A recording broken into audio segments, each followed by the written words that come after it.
Welcome back, climbers. I'm your co-host, Kaleigh Floyd, and this is another episode of Climbing Mount CMMC.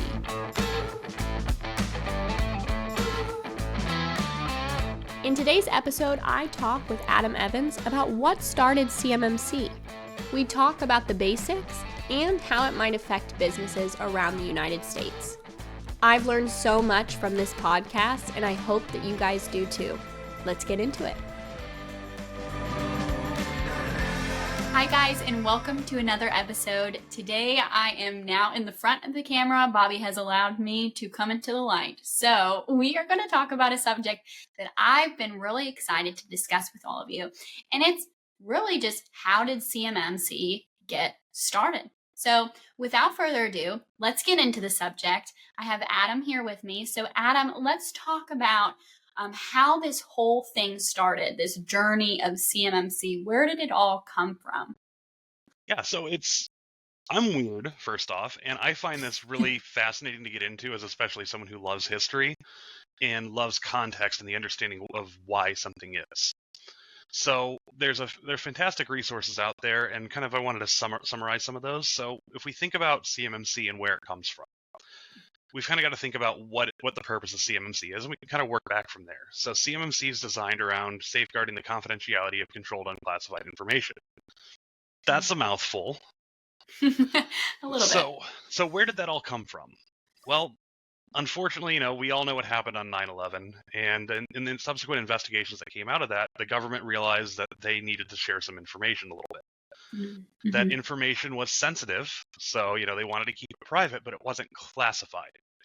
That meant that they had some possibilities to share it around between governmental agencies, contractors, etc. But there wasn't really any strong rules around it. Kind of before, they were keeping things kind of locked up, in vault and key, and they realized they needed to share a little bit more to prevent bad things from happening. So that started to happen, which was great, but they realized that, hey, they needed to do something for security. Around that time as well, a few other executive orders kind of came through. It charged the National Institutes of Standards and Technology to creating some security safeguards and standards, which, if we look at the history of cybersecurity, those governance frameworks kind of came in a little late to the party. Mm-hmm. Usually bad things would happen, malware would be created, or, hackers started going about doing hacker things. And the legislation always came after the fact. I mean, we kind of still see that today, with things like, regulating social media and whatnot. Mm-hmm. But anyway, so those executive orders went through. Some programs were established, and NIST wrote up a really cool document called NIST 853. There's a lot of stuff in 853, and it proposes a lot of really good security objectives and things to ensure confidentiality, integrity, and availability of that information. So as part of our economy and government and how we all work, we spend a lot of money on military stuff, right? We kind of have military bases everywhere, the most advanced technology. We've got a lot of cool toys in the toy box. And then we started noticing that countries that weren't so friendly to us started having weirdly similar looking toys in their toy box. And that concerned, lawmakers. I think the most shining example of that is we spent billions of dollars on this fighter jet called the F-22. Yep, I'm an aviation nerd, and we'll probably, geek out over that, so I'm going to stop talking about planes very quickly, otherwise we'll be here all day. You'll lose me quickly. You'll lose me fast. But anyway, we'd spent billions of dollars on this fancy, flying machine, and it was supposed to be our most advanced fighter that we've ever built, ever. Still is. Mm-hmm. And then all of a sudden, we noticed that China had something that looked very, very similar in a lot of different ways. And we got a little concerned. So the government started doing some audits looking into what could have possibly happened. And in that process, they realized we were leaking information left and right. All kinds of sensitive information was just getting out. And, you'd think, okay, did China hack into Lockheed or Boeing or any one of those big, huge companies? They've tried. There's been cases and instances where they may have tried to do that with limited degrees of success. But our adversaries realized very quickly they could just go after people that Boeing buys things from. Right. So that gets into all those subcontractors, and those subcontractors being small, medium businesses and organizations that don't have a Lockheed Martin style budget, they didn't have those kind of security safeguards, and that made them a ripe target for those adversaries with all that sensitive information. Even speaking from my own history of stuff, a client I worked with years and years and years ago, a user there said, "Hey, can you recover this document from our backups and everything?" "Yeah, sure, buddy. Here you go. It's right there on your desktop." "Well, can you open it up to check to see what it was?" It was definitely a sensitive document. And I'm over here like, this is a super sensitive document. I probably shouldn't be seeing this. And you told me what your password was to check what it was. And it wasn't a good password. So that kind of paints a picture of where did things get started? Where did it come from? So the DoD tasked NIST with coming up with those security safeguards. They looked at NIST 853, and, well, that's a lot of security controls, a whole bunch of stuff in there. And the Pentagon said, we really only care about just keeping this information secret and make sure only the right people can see this, not the bad guys, just our people. So a whole bunch of hearings and, working groups and sessions and smart people got into a room together, stripped out a whole bunch of stuff from 853, and NIST 800-171 was born. And that, again, is, protecting the confidentiality of controlled unclassified information. So the government said, hey, if you want to do business with us, you need to follow this and do it. It's in our contract terms, just go forth and secure, right? Naturally, everyone said, yep, sure thing, boss, we did the thing. We're good. Thumbs up. Let's go. The problem didn't go away. China kept showing up with, fancier tools that looked more like our things. Other countries did the same. And it never really got better. So the government looked at that and said, okay, you guys didn't do it, clearly. So we're going to put some extra stuff in place. So they came up with the SPURS score, your supplier risk scores. I forget the full acronym off the top of my head right now, but essentially that score that everyone has to go through, attest to, and say, here's our score. A whole bunch of businesses came back again and said, we got a perfect score, look at us. Because, they're self-assessing. Everyone self-assesses. And when, think back to when we were all in school and, and the teacher said, grade your friend's paper, you all got 100%, didn't you? Right. Same thing happened in the business space. So the government looked at that and said, well, clearly this isn't working. We still have a problem here. And we're now into like the 2010s, closer to modern day. The government also said, we reserve the right to come by and inspect and prove. And if you didn't do what you said you did, then we can go after you for criminal proceedings and a whole bunch of other fines and sanctions and stuff. But they really started talking about how we needed to have something better. Well, we didn't want to throw the baby out with the bathwater, so we kept 800-171, which is slowly getting revised to revision 3, which we're not quite there yet, but, we're working on it. But around that time, they said, well, we've got a foundation here. What else can we do? And their solution they seemed to arrive at was, let's get third-party assessors to come in here and sign off on all this stuff. So that way we don't have the people self-reporting their own thing, and hopefully things will get better. That's kind of led to where we are now. CMMC has been proposed. The rules are out there. The kind of data that they care about at the different levels are out there. The assessment methodology is coming along, and the whole process is being built up, and it's expected that in 2025-ish or so, we should start seeing that first language appearing in contracts, saying that, you must have been assessed by now. But that's kind of the roadmap to get there. Yeah. And so, who is CMMC for? Like, what business is that for? So you kind of gave a little bit example of when you were saying unclassified information, but yet they still don't want people getting to it. I could think of a lot of information that's like that. So what exactly do you mean by that? So as it stands right now, the main place where CMMC comes in is from the Federal Acquisition Register contracts and the defense contracts. Your FAR and DFAR clauses, respectively. And that really just says, if it's in the contract, you have to implement it. Now, when we look at CMMC, there's that whole category and control in there saying to label your controlled and classified info. Okay, what does that mean, though? That usually points you over to the National Archives that says, here's all your categories of your controlled and classified info. Have fun. Yeah. Now, we're not going to get into the feelings around the National Archives and how easy they make it to figure out what is CUI and what isn't CUI and all that other stuff, because, I've got my own thoughts around that one that we can probably, again, be here all day if we get on that tangent. But we might need to do a separate episode for that, is what you're saying. we can sum that episode up really easy. That episode is just, hey, Adam, how do you feel about NARA and their CUI rules?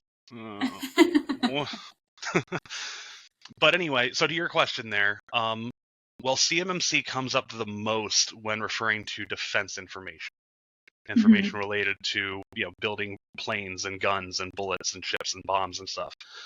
Those archive categories will get into things like nuclear technology, agriculture, national parks information, anything that could be considered sensitive to the United States as a whole and need to be controlled appropriately, but not classified. Okay. A great example of that I think came out in those 9/11 reports was we had known that some of the individuals responsible for 9/11 were on the radar of the government. That information wasn't freely shared across all government agencies. So the government said we could have done this better. So that was sensitive because, you don't want that information getting out there saying, hey, Mr. Bad Guy, the government's watching everything you're doing. Right. But the government agencies need to know about it. That'd be a good example. Or if, hypothetically speaking, if a national park had a huge oil reserve that the United States could tap into in the event of a major global conflict, the government would want to be aware of that and keep that kind of secretive, but wouldn't necessarily want to make that public. Elected officials' health records. There's conversation right now as of recording about the mental state of the candidates coming into the election for this year. I'd imagine, and again, I don't know how secretive all that stuff really comes out to me because I've never really dug that far into it. But, if a presidential candidate's coming up that may have a terminal illness, that may be sensitive information that a foreign adversary would want to exploit, but needs to be kept secret or, handled appropriately. So you can kind of see where that starts to come into play. But those categories are pretty vast and can move around a lot because, again, this all comes back to national defense and keeping, that information secret. Yeah. Because like what you said, it's not just the big companies. It's not the companies that you would expect. There's the companies that make the little parts that go into that big company, right? So even those smaller businesses are having to apply this framework. Is that correct? Yes, because there are those rules in there saying if you're bound by CMMC and you hire someone to help you out with it, you've got to impose those requirements on those organizations if they deal with the kind of data that you're working with. Wow. So all of a sudden that has just multiplied dramatically the amount of people that have to follow this. Right. The silliest of examples, but it's still very relevant. Yeah. Think your typical 100-person, 150-person factory and office space. They've got your standard engineers that work on parts, your manufacturers of those, your office staff that deal with it. But those people probably don't have a cleaning staff or a cleaning person on staff, right? Right. So they're going to outsource that to to a service, to a company. If that company were to potentially have access to that data and that controlled and classified info, they're now bleeding into that CMMC scope a little bit. So that the business has to make some decisions on how they handle it. Wow. They can, for instance, as one example, say, hey, we need a contractor service that can come in and do all this stuff. And these people need to be properly screened. They're going to be trusted with access. They need to be able to follow these security protocols and procedures. Or they can simply say they're allowed to clean the office space, but not the shop floor, wherever that data lives. Yeah. But again, it's still imposing those requirements out there. I think a great example I've seen, and this is just reading on Reddit and those silly little, people screwed up their lives in this crazy way articles. The government will contract that out too. Because, if you can hire in a company to come in and do the work, then you can save some money than over having an on-time or a full-time staff member.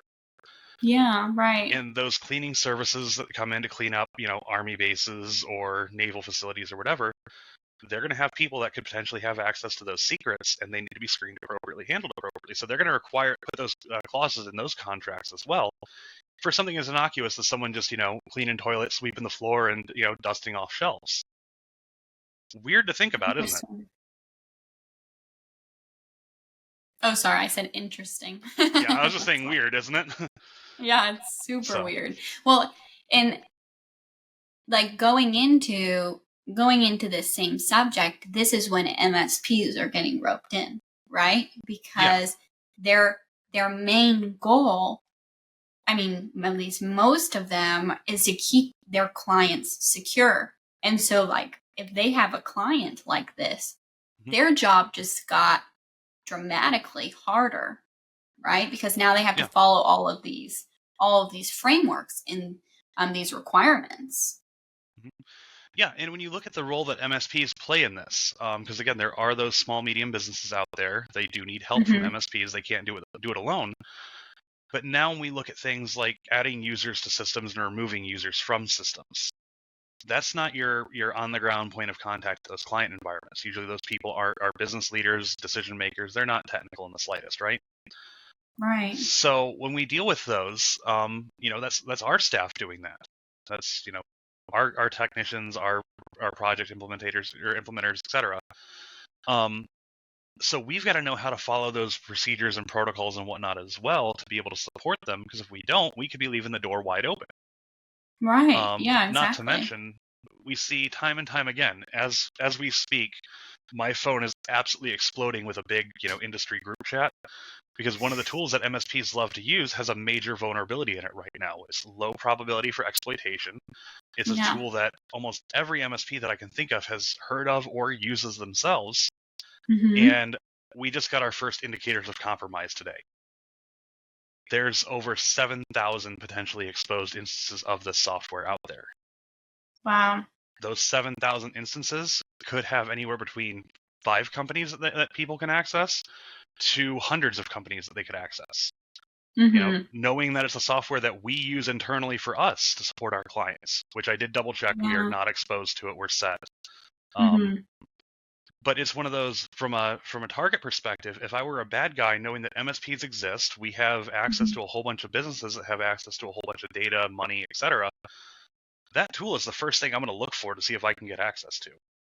If I Right. can get access to that tool, I've got so much ability to cause harm, do damage, etc.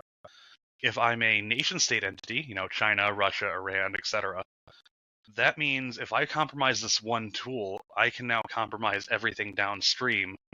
And if that is, say, a doctor's office, I don't care. It's personal health data. It's not my objective in most instances. I might Hmm. ransomware it, get some money, move on about my day. But if I come around and see, defense contractor ABC that makes lug nuts for, a battleship, because battleships have lug nuts now. Why not? Um, You could have fooled me. I right. don't know. But they find that and they go in, they have their objectives. When we look at the kill chain of a cyber incident, there's always that acts on objectives portion of it. So if I find my defense contractor and I'm a nation state, I probably want the data that they have. I can Right. figure out Yeah. how valuable it is later, unless again I'm really after a specific objective. But I get something that's potentially useful, file it away. Who knows where it ends up and what the other people can do with it. But Yeah. And, I also wanted to talk in this podcast about something that we discuss as a company a lot, but I think it's very beneficial to speak about in this episode today, which is the difference between security and compliance, mhm. because there is a difference. Sometimes a company is doing one and not the other, right? Mhm. So talk a little bit, Adam, about the differences between those and the connection between what CMMC is looking for Mhm. between those two. Yeah. So security, actually let me start that over. So compliance is kind of like the rules of the game. It sets forth those sets of requirements that a company must adhere to. Um, those compliance objectives may be something of have this kind of encryption out there, have this response time for instant response or something. But the other thing that we tend to get with compliance is if there's a problem, you must respond in X amount of time. When we look at our client base Right. and everything, when we're going through the sales process, they may be asking us and our team, well, if we have a server outage, how fast will you guys respond to us? How fast can we get back up and running? Can you put that in the contract? Can you put that on paper? That's technically a compliance requirement. For us to be in compliance with their objectives and what they want out of that contract, we have to have X response time. Now they may say we don't care about security as much. We just want that response time. So by that metric, as long as we respond in an hour for that response thing, we don't have to have instant response. We don't have to have antivirus because they didn't stipulate it in the contract. We just have to be Mm. ready within that hour, right? And that's kind of where you start to have that difference between compliance and security, because security looks at what I just said and says, what the heck are you talking? No, stop it. If there's any security Yeah. practitioners listening, they're probably like listening to what I just said and are going, are you crazy, man? But that's where that kind of comes in, and that those differences kick in, because good security focuses on confidentiality of the data, so the people who are supposed to have access to it can access it. That data needs to be available, so those people need to access it in a reasonable amount of time when they need it. And that data has to be, has to have integrity. It has to be trustworthy. Mm-hmm. So we've got those three objectives to balance. I'll joke her all the time saying, if you want me to make the most secure system I possibly can, I'll do that. I will remove every keyboard, every mouse, take your staff and say you're not allowed to touch any of this, disconnect from the internet. That data will be secure, but it won't be available. It'll be trustworthy because nothing can mess with it, but again, it won't be available. You'll have no employees. Right. Yeah. Okay, so this is, this is making sense. Like, I'm piecing the puzzle pieces together as we're discussing this today. But let's go to this one question that I'm sure many people who are listening to this that are learning a lot of this stuff for the first time, like me today, are wondering, like, how does this apply to me in my business, right? So let's say that, I'm a small business that has some sort of hand in government work, in some way. Like, what do they do with this information? How do they get started? Is there a company that they go to? Are there resources that they can go to get started on this journey? Should they even start the journey right now? You know what I mean? Like Yeah. what would you say to them? So I think the first thing that a company has to decide is, do they want to get into CMMC or not? Right. CMMC is definitely a force for change in an organization. It's not something that's easy to do, and it's something that's expensive. Mm-hmm. Even hearing the figures from our industry and where we're looking at 3 to 6 times increases in cost for basic Yeah. services. The amount of changes that, Bobby and I have been working on, behind the scenes on our end to try to get us ready for our own stuff is pretty staggering when we think about it. Yeah. And let's not even get into the amount of time. Bobby will send me messages at 8 o'clock at night saying, "Hey brother, I was looking at this thing over here," and I'm and it'll be 1 a.m, and I'll have random thoughts, and I'll be like, I'm gonna message Bobby about that in the morning because I know he's trying to sleep right now. But either way, it's a huge investment of money, huge investment of time, and it's a big change.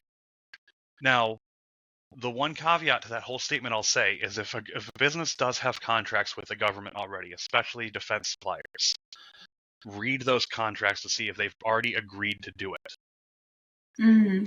That is something that I've seen businesses do time and time again, where they sign these contracts with the DoD, and then down the road they say, "Oh, by the way, IT support, MSP, can you help us with this CMMC thing? We've got an audit due in a week. Can you just knock this out real quick?" And I'm over here like screaming, pulling my hair out, and just that's why I keep it so long and everything. I've got more to pull out when that stuff happens. Yeah, you have tons to work with. It'll be fine. So, but yeah, again, read those contracts, because those contracts may have different sets of requirements. It could be CMMC. If you're a medical provider, it could be HIPAA. If you're in financial services, it could be, your SOC type 1s, type 2s that's being required of you, or, requirements under GBLA. Those contracts have a lot of important stuff in there that need to be, managed appropriately. Yeah. But so let's say that the business says, "Yep, we don't have any existing contracts already, so we're not already under the gun, but we want to go down this road. We see it as a competitive advantage." Because let's think about that idea a little bit more. The United States spends more on defense spending than the next several countries combined. Just the sheer amount of money that pours into the military and the subcontracts is huge. More money spent a minute than you and I will see in our lifetimes. Yeah. So there's money in those contracts, and that can be a huge boost to businesses. Now, of course, Mhm. the decisions have to be made whether it's beneficial, the cost benefit works out or not. But so you see that as a competitive advantage, you want to do it. So now you've decided that you're going to do it. I just repeated myself a bit there. Maybe we can cut that out. I can. So, okay, you've decided that you want to do it. You've allocated some money. You're starting to put together your dream team. What do you do? If you're in Bobby's shoes, you send me a message saying, "Hey, brother, let's have a conversation." And then a couple months later, the rest is history. That's But true. if you're not an IT company and you don't have the resources to hire me, Mhm. you hire a company like us, which there's a whole set of requirements and things that you want to dig through and look over. And it really suggests a lot of, if you're a company looking for an MSP to help out with this, to look into those requirements and the things that you want to look into. I believe, Kaleigh, you and I just wrote a blog about that not too long ago. We did. Yeah, we did. Shameless self-plug here. I love it. I'm here for it. It's super important for a business to select the right partner for this, because when we think about it, like I was saying earlier, MSPs play a part in this as well. There's those flow down requirements, and at the end of the day, when it comes time for assessments, we've got to make sure those controls are properly implemented, and we may be, part of that assessment ourselves. If you have an MSP that doesn't quite understand the requirements, they may be giving you bad advice, which may cause you to waste time, money, resources, or worse, fail an assessment. If you have those contracts, a bad MSP could be the result of you losing those contracts, or could result in you losing those contracts, I should say. So again, you want to take your time and do your homework on selecting those partnerships. Just because an MSP can show up and say, we know all the CMMC things. Do they really?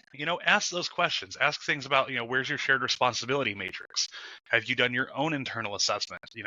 How do you handle these situations? And then gauge the answers appropriately. There are certainly MSPs that are a little bit further along in our journey that are, closer to success on that one and able to come back with an authoritative, here's everything you need and more, because it's been our bread and butter. There are other MSPs that are well on their journey that have great answers for stuff. They may not be 100% of the way there yet, but they're working very hard to get to that point. I think it's a fair assessment to say that we're in that boat ourselves. And then, unfortunately, there are MSPs out there that are simply saying, yep, we'll promise you absolute compliance at the lowest price possible and everything will be great. But you know what they say about gas station sushi, right? You don't go for that. It might be cheap, but you probably shouldn't go for it. Yeah. So, and again, I want to say that the majority of MSPs out there are doing their best. They're going to give this a good valiant effort.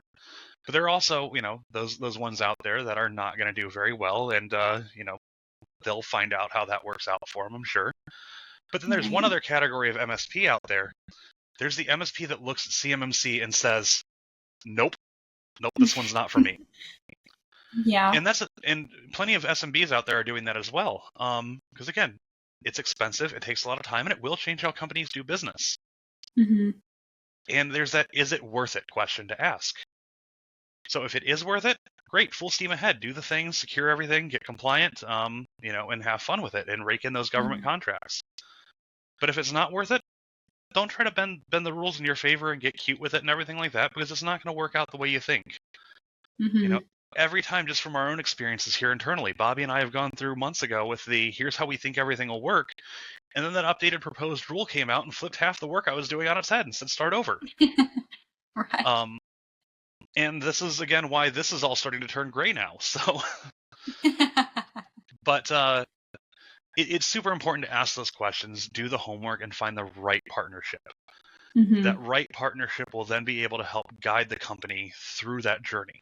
We've got our partners that we work with as well to help provide us with that consulting and advice that we need. Absolutely. Bobby and I, Bobby's brilliant. He can come up with some stuff.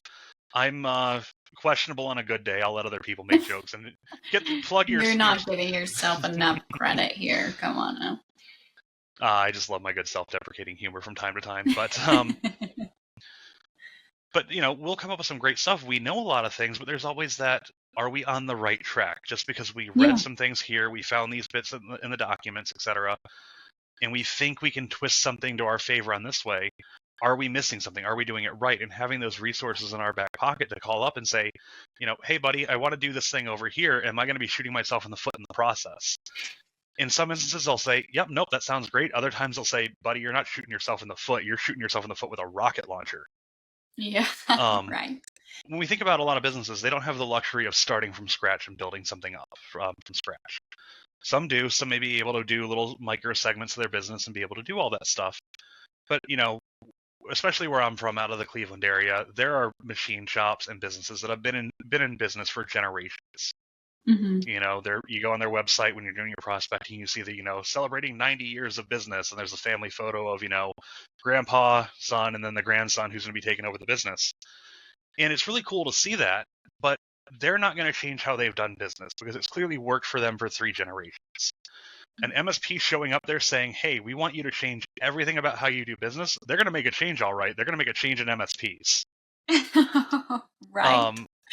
So Yeah. we've got to think about how those things can be architected and done appropriately, taking a look at how things have been done, where things do need to change, how to make those cost-effective, reasonable changes, and, give the business leaders the information they need to make informed decisions. Because Totally. at the end of the day, MSPs, we cannot do everything when it comes to technology and security for a client. We can't make those decisions. We can't sign our own checks. They need to make informed, intelligent decisions about the future of their business, how technology is going to impact that, and how security and compliance will be part of that process as well.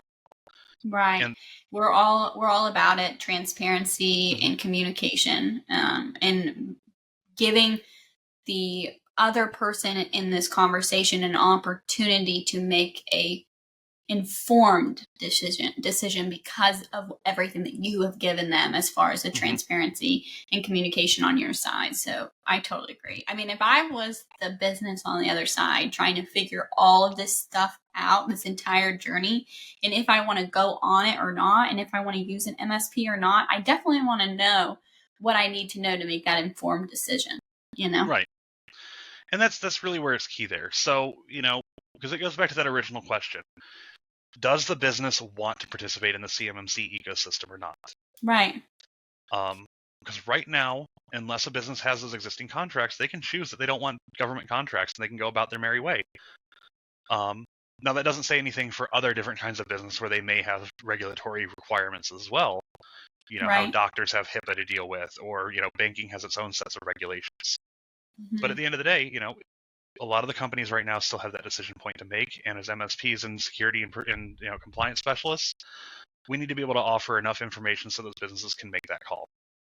Oh, yeah, absolutely. Well, thank you, Adam, for talking about this subject with me. I feel like coming out of this episode, I haven't really known that much about CMMC, but now I definitely feel a lot more educated. And I hope that many people who are listening to this podcast episode that might not have known much about it can make maybe a little bit more of an informative, educational decision when deciding if they want to go and even start this journey of CMMC. So thank you again for being a part of this episode. And thank you guys for listening or watching. And please make sure to subscribe or like our content so that you can be notified anytime we upload more stuff. But until next episode, keep on climbing. Make sure to follow us on LinkedIn and YouTube to stay up to date on the latest CMMC news. We hope you guys enjoyed today's episode and listen out for the next one. But until then, keep on climbing.